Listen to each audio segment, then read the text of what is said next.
Welcome back to a brand new video of the Target Individual Program, Target Individual Experience.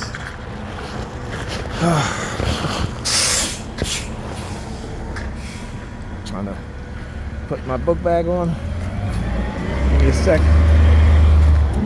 Oh yeah, they had a Sambina on the bus. You know, these Nicaraguan females, you know, religious fanatics, who they use to engage in targeting. You know, she turns on her flashlight on her phone as she received the phone call. And I'm like, okay, as she's staring at me, you know, putting her thumb on her mouth. And I'm like, yeah, okay. Anyway, I was reading some articles. I was reading about how Huawei, the Chinese phone manufacturing, technology manufacturing company.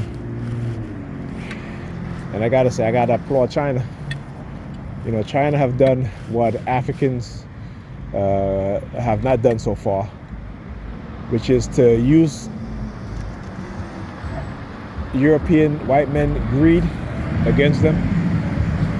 China today has the most technically skilled workers in the world, followed by Taiwan. You know, when you look at who is producing, right, most of the technology in the world is China, right? I mean, when it comes to semiconductor, when it comes to microchip production, that's Taiwan. But China is catching up. And China is surpassing everybody's expectations, saying that, oh, you know, it will be in the next decade. No, China is showing you that they can do it within a few years, right? This is what happens when you have leadership that believes in their people. Unlike here in the United States, leadership have never believed in the American people. Leadership have always believed in corporate, right? In corporate who give them money, corporate who have dumbed down the American public, corporate who have shipped thousands of jobs overseas to maximize their profit, right? Corporate who year after year make billions of dollars in profit and don't pay taxes, right? Corporate who have manipulated our leaders to blame the social safety net as the reason why, you know, and again, it's hilarious when you really truly understand that if corporations pay their taxes, right, there will be no need, right, to cut any social service program ever, right? As a matter of fact, you will have money to where, you know, you can fund education properly, right? You can fund healthcare for all, okay? But as usual, they will always put the blame on who? Everybody else. And we have been conditioned that way too. So where we, you know, when it comes to certain things, I should say, certain things, okay? Right? And I always gotta, like I said, I look at things from a realistic aspect. So when I say that, I mean certain things, okay? And they've been able to get away with it because why?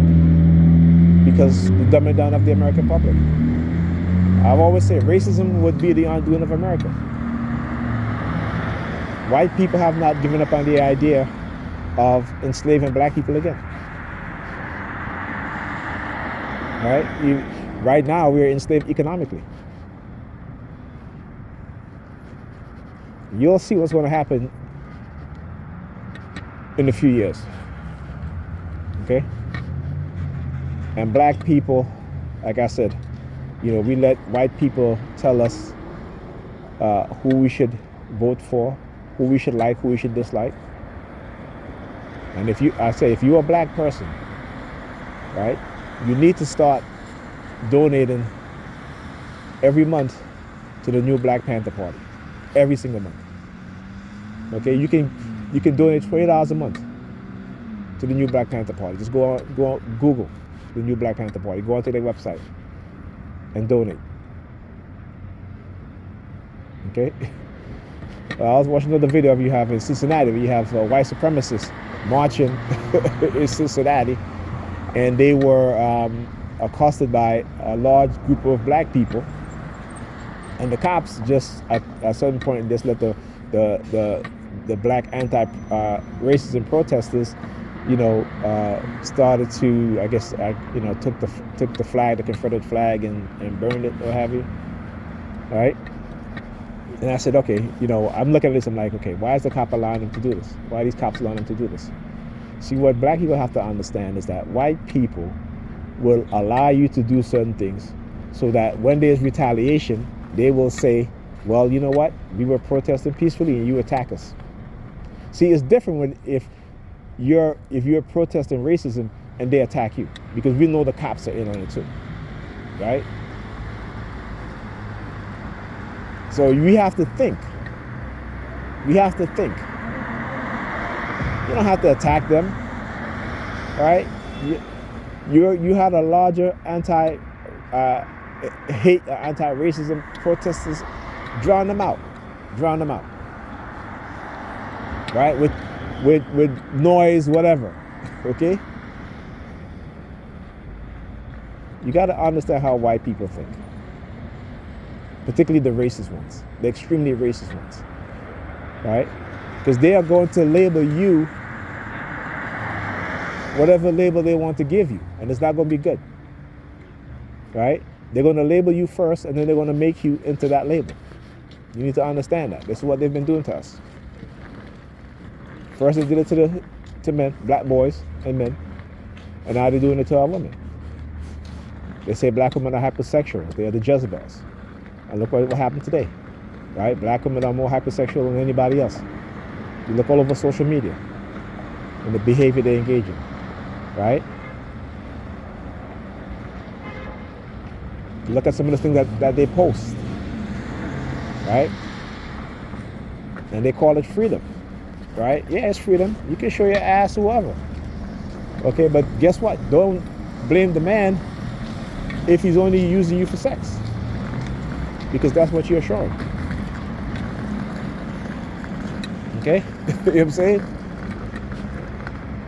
And this is what they don't get, because they have been conditioned to be like us men. And that's the majority of black women. I always say you go look at white women who are managers, who are CEOs of companies, who are married. Okay, who are married, but they go home and they're feminine to their husband, right? They're taking care of their children, their families, right? Right? Okay, you know what I'm saying? And black women usually like to talk about black girl magic.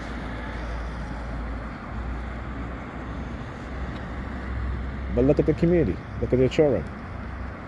And don't say black men are the leaders, because when the Democrats have their rallies and they tell you that black women are the backbone of the black community, you all stand up there cheering.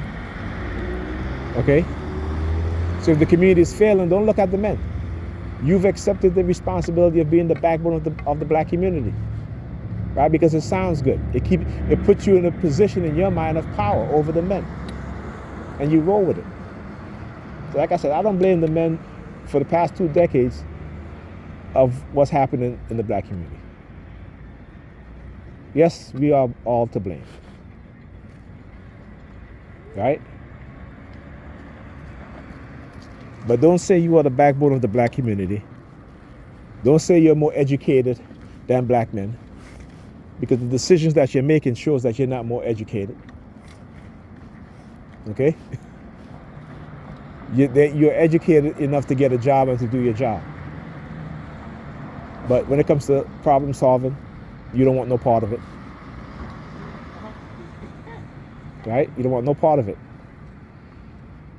And you fail to understand that the reason why black men are not in positions in which white men are in positions is because of the war against us. You fail to understand it. You fail to understand it. Right? You say black men, white men have power over, and this and that. But you fail to look at the reality, the legacy of white supremacists and the continuation of white supremacist behavior in all aspects of our lives. Right? And even, like, for example, even though, we know that if you are a black woman and you're pregnant, that the best thing for you to do is to have a black pediatrician, but you still go to white doctors because you believe that they're better. Right? Even though the statistic tells you that if you have, as a black woman, and you have a white pediatrician as your doctor, you have a greater chance of you dying on that delivery room, in the delivery room, and your child dying in the delivery room, as opposed to that if you have a black pediatrician. Right? So again, I want you to understand the conditioning of your mind. I want you to understand that. And it's not just black people, it's everybody. Right? But black people in particular when it comes to certain things. Right? So for example, we know smoking causes cancer, but people still smoke. Why? Because of nicotine. And instead of them saying, you know what, let me stop smoking, they continue to smoke. And then when they get lung cancer or throat cancer, they act as if they didn't know. Right? Why? Because they operate on their subconscious programming. So even when they tell you, you still do it. Because again, you're operating on your subconscious program. They have taken away your ability to think, to self-correct. Okay? And if you are not engaging in anything negative, they don't reward you. They don't reward you, but it's only temporary rewards until they are ready to round you up. Right? Like my Hispanic brothers and sisters, you know what I'm saying, who want to be associated with whiteness so bad that they vote for a racist man, right? And remember, all these white presidents were racist. Okay, they all were, right? But some are more racist than others. And this man tell you what he was going to do, right? But guess what? Because you were operating in your subconscious programming, you did not take heed. It did not register in your mind what it is that he said. All you were thinking about is how white people were going to love you, how you're going to get in good with white people. But you don't understand that they don't like you either. Okay? They want to get rid of you too. Right? So what we see now is that now they regret voting for Trump.